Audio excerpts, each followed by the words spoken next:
mawala kang muli. Di na ko papayag na muling mabawi.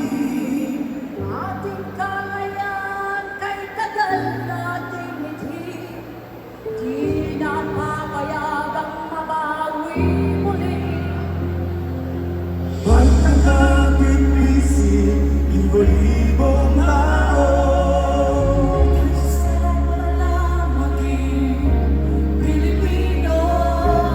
Sama-sama isang magkikawin. Kailanman di na maaalipin. Handog ng Pilipino sa mundo. Mapayapa para ang pagbabago. Katotohanan, kalayaan, katarungan ay kayang makamit na walang dahas. Basta't magkaisa tayong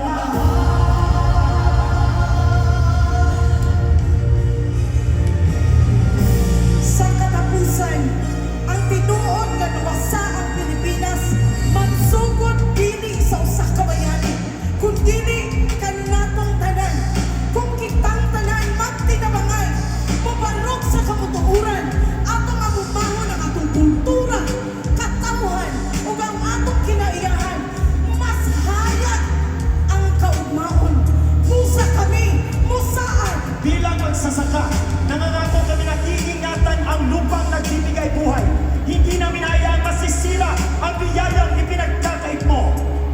Isip mamumuo, manumpa kami ang trabaho sa matinud-anon. Walay pagpaklimong inubalang sa garbo sa among profesyon. We, the youth, our youth who are here, bound to live with discipline, creativity, and courage for the future of our nation. Isip magtutudlo, kami musaad at tudloan ang among kamag-anuran sa kamatuoran o pagigugma sa atong nasod. Ipapamana namin ang karunungan na nakaraan upang hindi na maulit ang mga maling landas. Ako, bilang isang manggagawa sa gobyerno, ipapangako ko na magiging tapat, malinis, at kailanman hindi magiging kasangkapan na ang korupsyon. Inahangad ng Pilipinas, kami ang mga anak. Usahan, luwason ang nasod, luwason ang kalibutan, hangin ka na akong tanan.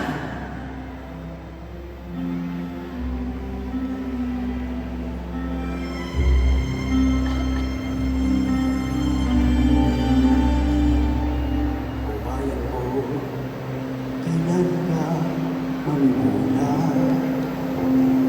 Ang totoo'y nakikita na pumipigil ka pa. Kailan ba kapag wala ka nang magagawa, kapag wala ka nang ibubuga?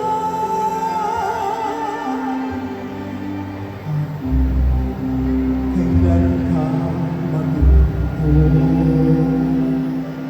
ikaw ang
Salamat